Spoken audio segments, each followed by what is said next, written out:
You're watching Green Homes and Bacon.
Hello and welcome to Green Homes and Bacon.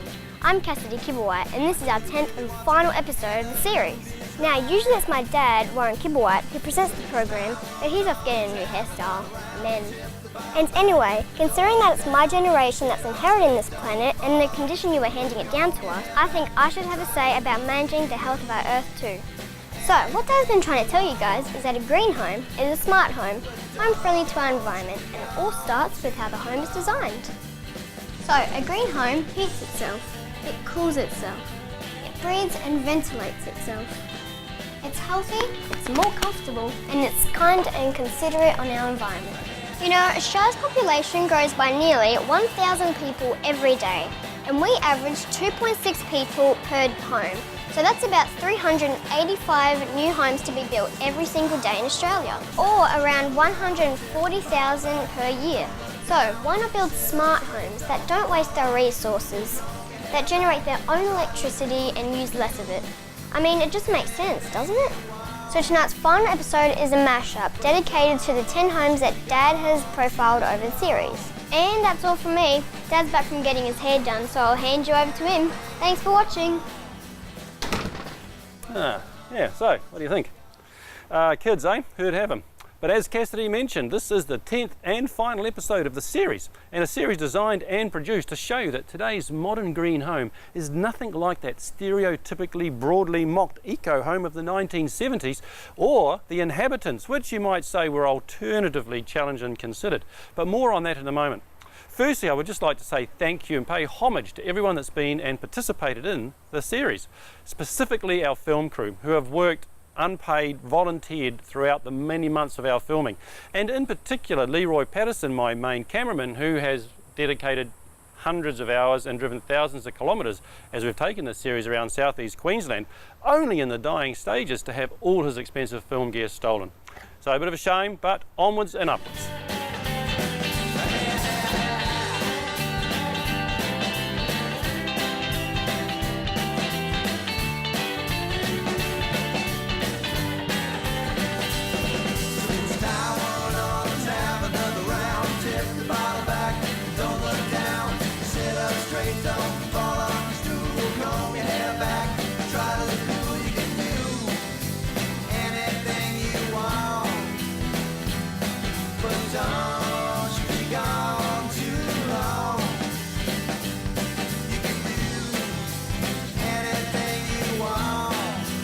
Whatever you choose to do in your private life is your private life, but there's no reason not to build a home that's intelligent, unless you're an idiot, basically. And that was Adam telling it the way he sees it, back at his own design and build green home that we profiled back in episode 2.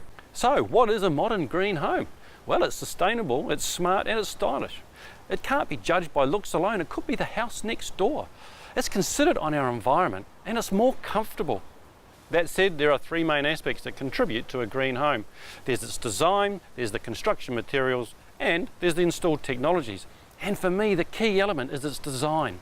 The design alone allows for probably over 50% of what is a green home. The design allows a green home to breathe, to ventilate, to heat, to cool, to light. And all of that just because of design. It takes advantage of its local environment. It takes advantage of the sun. That is the essence of what a green home is today. So we're going to look back over the 10 properties that I've profiled in the series and just see how those design elements have been implemented. So, follow me. But first, here's a glimpse of the people, the places and the animals that helped make the series what it was. I was laying on the floor when you were gone, like you were something I could die from. Now my head aches and your friends all think I'm dumb. You said it's just a bit of bad blood. Now I feel great, but it doesn't bother me because I don't have the energy, and the X-ray doesn't tell me anything. Show me what the hell you see in me. All my time has turned to days that I will waste till my dying day, and all my bones have realigned, and now I guess it was a bad sign.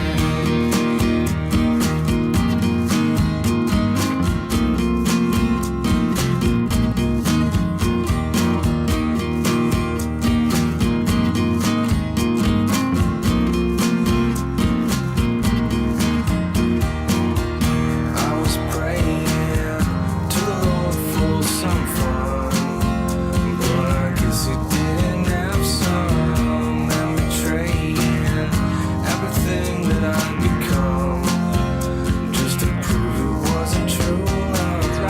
If I'm too late, will it come and hold me like a kid among the dying leaves? If my heart breaks, will you drug and carry me where we can talk about our chemistry? All my time has turned to days that I will waste till my dying day. And all my bones have Can you tell us if there's any sustainable messages that I like to try to bring to other people? One last thing, a small test. Do you know how to spell the word environment? I do know how to spell the word environment. You want E-N-V-I-R-O-N-M-E-N-T. I'm joined with one of our more junior members at the Brisbane Green Heart Fair here today. What's your name? Jake, Jake, why are you here? my mum brought me here so I could learn about sustainability. And do you think that's really important? Yes. And do you know what it means? No. Oh, dear. You're watching Green Homes and Bacon. Okay, as I mentioned earlier, the design aspects of a green home are at its core and its substance. These dynamics are called passive solar design. That is, designed to take full advantage of the sun and of the local climate to provide the home with heating, cooling, ventilation and light. And, as importantly, a greater level of comfort. And the environmental byproduct of that is it simply reduces greenhouse gas emissions. It's also cheaper, it's more comfortable, and it's a healthier home to live in.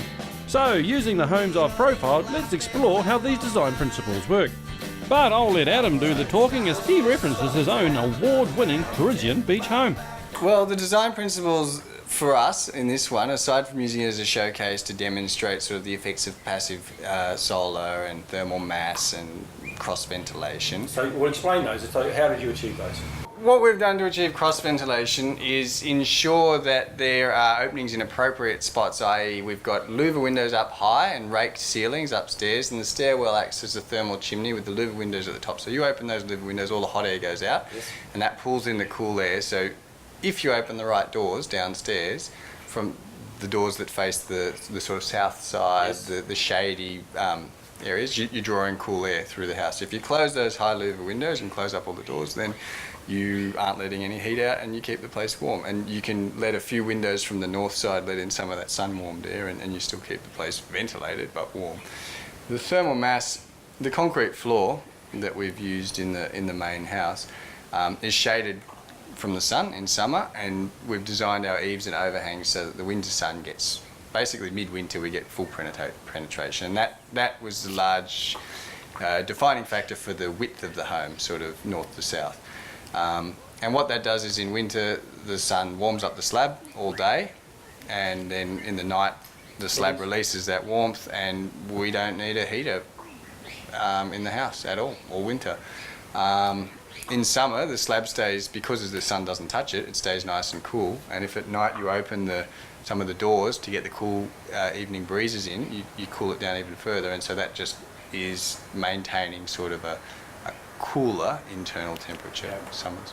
And because concrete, although it might be warm, it's cooler to touch, because our body temperature is always going to be hotter, and so it has a cooling effect. In winter, it's walking in bare feet on that sun-warm concrete it can be unpleasantly hot. We've actually had to increase some of the shading because the Sunshine Coast is such a moderate environment. It's so easy to design a passive solar home here that works well with thermal mass that we actually had to scale back the amount of sunlight that we got onto that slab because it was getting too hot in winter. So to explain that a step further, a green home uses the sun to heat itself. In the colder winter months when more warmth is required, we take advantage of the sun's lower trajectory across the sky, where it's able to penetrate further into the home, where we allow that radiant power to heat a thermal mass component. That is, a component such as a concrete wall or floor that will store heat from the sun and then steadily dissipate that heat, keeping the home warm. And in summer, the opposite is true, where the sun's higher trajectory means less direct sunlight penetration into the home, and we further restrict that by extending the eaves on the roof and putting shades over the windows and all other glass openings. And to further enhance cooling in the hotter months, a green home employs cross-flow ventilation in its design. Cross-flow ventilation is simply a design dynamic that allows outside air to cycle through and out of the home, ensuring warm or hot air is removed when required. So the combination of air flow and the removal of hot air keeps the home cool. This is most effective when using raked ceilings and higher pointed louver windows. And Greg from his home in Batinia Island has a much simpler way of describing this effect. Now, if you open up the louvers, the high louvers and the doors, you get the ventilation through. It's like sitting in a car. If you're sitting in a car on a hot day and you open your window, you get some air. If you open the opposite window, you'll notice the effect, which is ventilation, of air going through. Well, it works exactly the same in the house. Well put, Greg. And of course, another feature central to a green home is solar power. And our prime example of this was at the Noosaville home of Joe and Karen Schlegeris. They have installed a whopping 10 kilowatt system, of which generates around 50 kilowatts per day, of which they just use a miserly 4 kilowatts. So that's around 46 kilowatts per day they're putting back into the grid. And that's worth around $7,000 per year on current tariffs. And coming up after the break, I revisit some of the people and the conversations that gave us a laugh. You're watching Green Homes and Bacon. Now, along the way, we met some wonderfully insightful people behind the green home revolution. We even got some candid feedback from people on the street on all things environmental. I think if everyone could just be a little bit more conscious, I think, of their impact on the environment, it'd make a big difference. Save the whales, man. That there needs to be some serious consideration of the issues that we're going to be facing, as you said, about population growth and all that. So probably the way we get rid of our garbage disposal stuff. Our oceans, rivers, lakes, very important to Polynesian people. That's where they get most of their food from, and it's affecting the way they survive today out in the little islands in the Pacific Ocean especially. And then there was Connie. Well, a green home basically is a self-sustainable home. Can be designed in solar passive way, using composting toilets and recycling grey water to put on the gardens. insulating the home correctly to utilise its heat and its cool, etc. Recycling kitchen wastes, having a worm farm or putting your compost on the garden. Yeah, so it means a lot to me and our planet. We also had Lee drop in on the Norfolk Village State School just to see how eco-savvy our kids are becoming. Spider-Man, Jasmine Bennett, or everyone.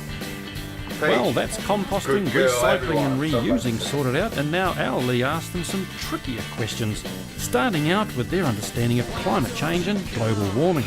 Global warming is like... Global warming is when heat and light get trapped in the atmosphere and temperature rises. I think global warming is like...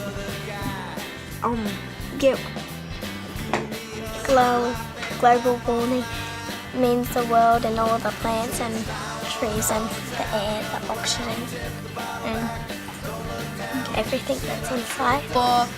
Where it's what you do to make the world warmer and make the world a better place to live. When the temperature rises and the earth gets hot, and then it's caused by green gases and trapped sunlight and heat, which causes it to be cool. When the world has warmed up and the ice, like in Antarctic, and all the ice that is surrounded in the north and south, when that starts to melt, and like when the tides come higher, and like that's when I think that's what global warming is. Girls, what does the word environment mean to you?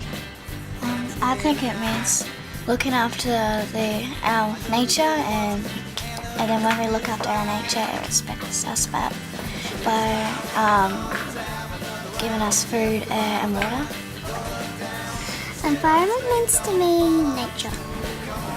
To reduce, recycle and reuse, and to help the environment for our health. I think environment means maybe nature and the animals that live everywhere. The word environment means to me like what you do to save the world from harm and like superhero? Yeah, basically like a superhero, except not really saving people. And who could forget Bruce Mitchell, who developed an eco-industrial estate in Yatala. What a fantastic environment to work in when you're surrounded by heavy industry.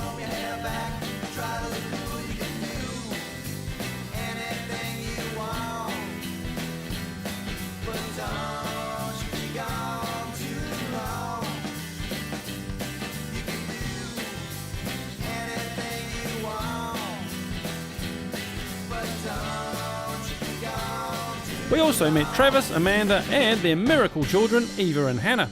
And as a sustainable architect, Travis has a very unique way of helping his clients. And actually show them the spaces that we've got and take them into my bedroom. I know it's not ideal, but when everybody's out, of course. So, Travis and Amanda's green home is a product of many unique and varied things, but driven mainly by Travis's ever-growing expertise in sustainable home design.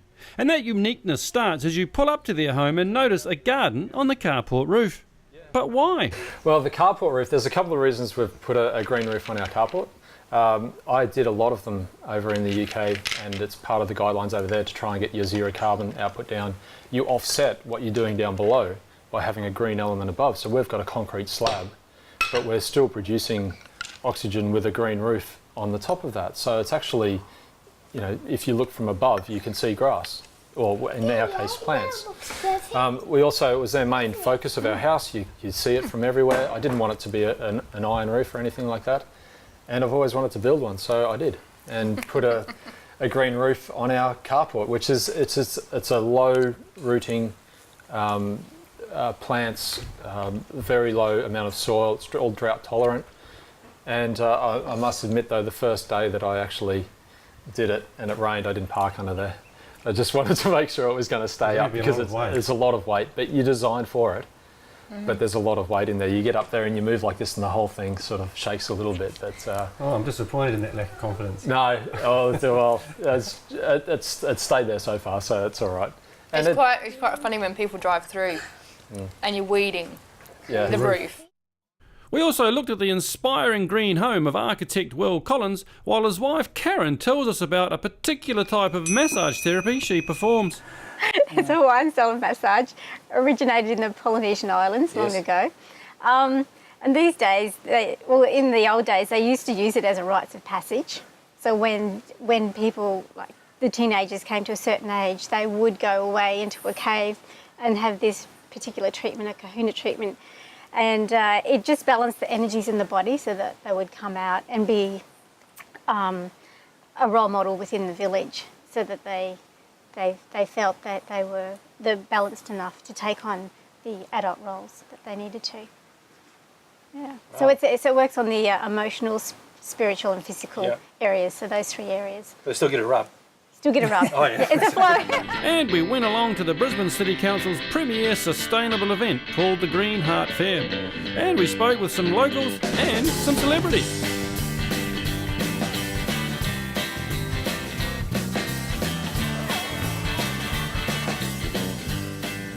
Well, the event is really important because it gives people the opportunity to come together in a festival format, but to learn about how they can make their homes more sustainable. So it's an education program. It's a good fun way to tell people the things that they can do, simple things that help to make Brisbane the most clean and green city in Australia. That's our vision, and that's what we're about, and that's why these festivals really help make a difference. So let's ask some of the visiting public why they're here. A couple of reasons. It's great to see that the council's showing us how to be greener, and also we're here with the kids and to see Peppa Pig. To see Peppa Pig. Food and the activities. Number 6, mainly to see the chick cakes and Bobby Alu. They're amazing. Well, we live local, so we wanted to come and check it out. And we're all about, I'm a primary school teacher in the north side, so I know it was advertised in our school newsletter, so I wanted to come and see who else is supporting the break. We also caught up with a few of our local celebrities. We did a big renovation on our home and put all these halogen downlights in, and then have realised that just how much energy that's sucking out of the place, and our power bill went through the roof. So I'm in the process of going around and changing over all the light bulbs in the house to make them more energy efficient. And we've got a lot of downlights in the house, so I'm going to do it over time because it obviously costs a bit of money and it's a bit of work. So that's one thing I'm doing. We also put solar hot water on to try and reduce our hot water bill. And I've got 4 sons. And I think it's important to try and teach them, which is part of coming here, teach them the message of sustainability so they can take it forward a little bit and help us in the house by having shorter showers, turning lights off in rooms. So we're very conscious of it. Okay, Bill, spell the word environment for me. ENVIRONMENT. I hope that's right. It'd be very embarrassing if it wasn't. Look, we had a really great opportunity to meet a lot of the support that we've had over the last little while and say g'day to all the guys and also sort of see what's out and about there for sustainable living, and yeah, it's been very interesting, hasn't it? Great turnout today. So in your household, which one of you two guys is the most eco-friendly? I would have to say I am. Sean tends to leave the lights on quite often and the TV running. I just do it to keep Amy in line, really, make sure that things are going well. Yeah, exactly. Believe me, they all go off before we go to bed, though. Yes. Now, can you guys spell the word environment for me? ENVIRONMENT. I don't know if you got that right. You did.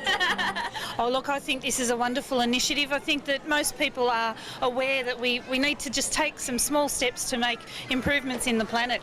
And I mean, the beautiful thing about it is we're saving the planet, we're saving money, it makes us all feel better, the food's healthier. So it's something that I really believe in and I really want to help to promote. Do you incorporate any areas of sustainability into your personal life or in your home, such as even things like not just outside of the cooking, solar, your water capture, energy efficiency? Oh yeah, we've got water tanks, we've got solar panels. For me, a lot of what waste goes on in the house goes on in the kitchen, so we've got systems in place for that. I've got chickens, so they eat all my scraps. I use their droppings as fertiliser. They give me beautiful eggs. We've got a little veggie patch, a little herb patch, and it's not about being an expert or about being perfect by any means. It's just about making little decisions every day which add up over a lifetime. And that, my friends, is the series finished. Thanks for watching, and I hope you enjoyed it as much as we enjoyed making it. And if you want to see more, go to our website at www.greenhomesandbacon.com.au. And once again, a special thanks to all the participants and especially the production crew. See you next time.